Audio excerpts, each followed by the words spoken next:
In 1839, a new technology revolutionised the image, photography. Almost immediately, it sparked a heated debate that's still going on today.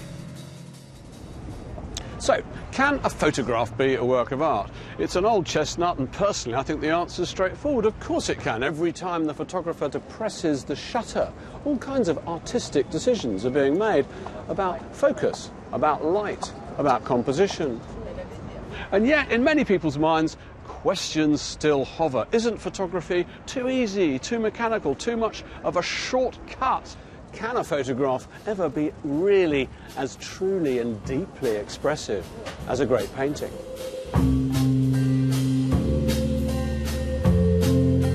To explore, I've come to the National Gallery's first major photography exhibition, which has old masters of painting rubbing shoulders with groundbreaking photographers, past and present.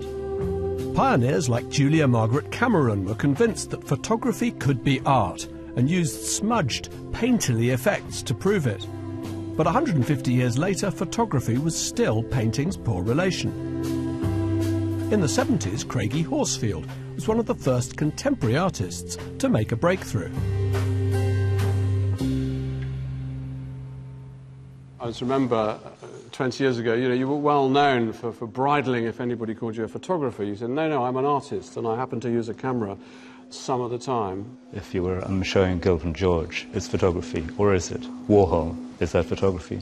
I mean, it's such a nebulous description, and it doesn't actually apply to most of what we see and experience. Horsfield's work challenges some perceived limitations of the photograph, that they are small, slight, quick to reproduce, lacking the weight of painting. He produces only one image, emphasising the uniqueness of the object itself. I noticed that you're one of the few in the exhibition who doesn't have a sheet of glass interposed between image and audience. And to me, that has the effect of drawing me in to the photographic paper, almost beginning to see the photographic paper itself as another form of skin on which these pigments, these shapes, these forms have been imprinted. Is that part of your intention? Yes, it's an aquarelle paper where you have this tactile surface. If you look very closely, you can see the stippling almost as if it was the pores of the skin. But of course, it's an illusion. There's a strong sense of enigma about it. I mean, I have this sense that he's really thinking about something that's been said to him. There's almost like a sense of clenching in his cheek muscles.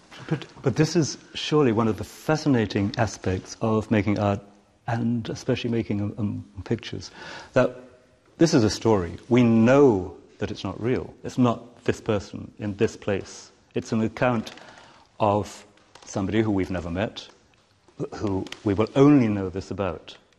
Yeah. And it's almost like the Mona Lisa quality. Well, except he's not. It's something that art can do, isn't it? Horsfield's work has been described as painterly in both its process and its nature. He paved the way for some of the artists here, many of whom explore the relationship between photography and art history. Richard Learoyd uses a 19th century process, a camera obscura, a gigantic photographic device the size of a room. The image is projected directly onto the paper itself, making each image unique. Sittings can last for days. All of this effort, all of this labour into the camera obscura effect, what is it, the effect that you're trying to get? What's the sensation? The sensation is the power of the photograph. I think that making photographs in that way creates image of a scale without a printmaking process intervening. This process is incredibly good at giving people a centre of gravity, giving a sense of weight and three-dimensionality that defies the photographic surface. Learoyd's work is often directly inspired by existing works of art. The National Gallery reveals the connection between his aesthetic and that of the painter Ingres. My references and the things that I sort of am drawn to are actually painterly. It's a funny relationship that I have with photography. I think I'm slightly unusual in that I take, sometimes I take a very literal interpretation of an image that I like.